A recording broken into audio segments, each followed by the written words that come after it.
¿Crees que el poder cambia a las personas o solo revela quiénes son en realidad? Te presento mi novela El Acceso 1983. Esta es la historia de Román, un hombre que decidió desafiar el sistema político más poderoso de su ciudad y logró ganar. Pero la victoria tiene un precio.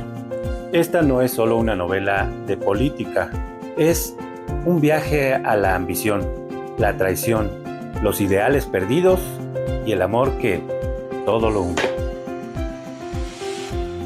Si te gustan las historias con personajes reales, llenas de intriga y ancladas en la historia de México, este libro es para ti. Consíguelo ya en Amazon. El enlace está en mi biografía. Te espero en sus páginas. Únete al cambio.